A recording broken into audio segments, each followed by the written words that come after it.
واحدة من أهم المشاكل اللي بتقابلك كمصمم أساس هو إن أنت بعد ما تخلص التصميم وتظبط كل حاجة في الشغل بتاعك، سواء إن أنت تطلع 2D أو 3D وتطلع الشكل النهائي بتاعك، العميل يجي يقول لك أنا عايز أعدل التصميم ده. طيب عايز أعدل إيه بالظبط؟ ممكن يعدل المقاس نفسه، ممكن يعدل حاجة في الموديلنج نفسه، ممكن يعدل حاجات خاصة بالشكل نفسه في عمليه التجميع، ممكن يغير طريقه التجميع نفسها. فكل الحاجات اللي العميل بيطلبها دي بتبقى من اكتر الحاجات اللي بتصدم المصمم وهو شغال.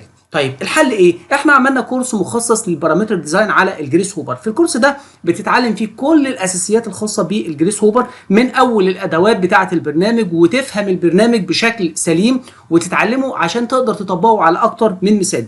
وبعد كده بنبدا بقى نتطرق على امثله عمليه كتير جدا، ودي من اكتر الحاجات اللي بتميز الكورس بتاعنا.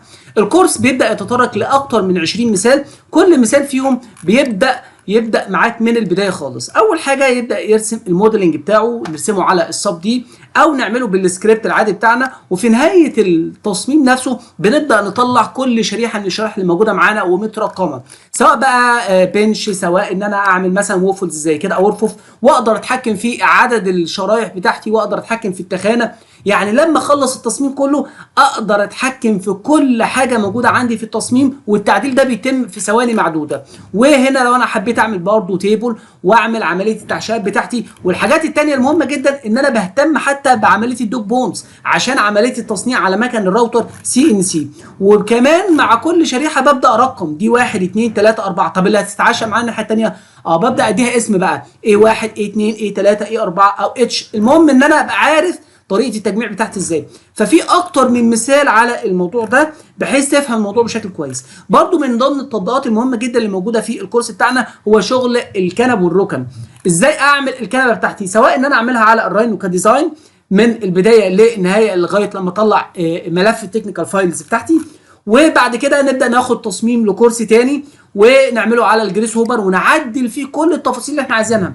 يعني هو المشكله مش ان انا اعمل الموديل، المشكله ان انا لما اخلص الموديل اقدر اعدل عليه بشكل سهل جدا بحيث يتوافق مع اكتر من عميل. انا ممكن التصميم ده انفذه العميل واثنين وثلاثه وعشرة، بس كل واحد عنده حاجات مختلفه عن التاني. طب الكلام ده ازاي اقدر اعمله وفي وقت قياسي ووقت سريع جدا؟ الجريس هوبر بيوفر لك اسرع وافضل طريقه للتصميم، للتعديل، اخراج الملفات ال2 دي بتاعتك اللي انت عايزها بشكل سهل جدا.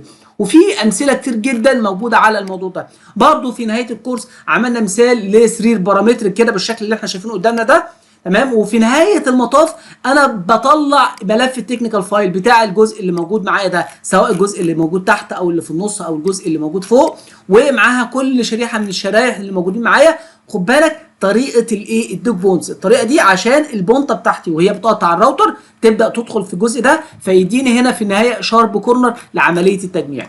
ففي نهايه الكورس بتقدر تصمم اي بارت يجي لك، سواء بقى كنب، ركن، كراسي. اقدر اعمل اشكال بتتحط على الحوائط زي الجزء اللي موجود عندي ده بشكل ويف مثلا زي كده. اقدر اعمل بنشات واعمل طريقه التجميع بتاعتها بيبقى شكلها معين.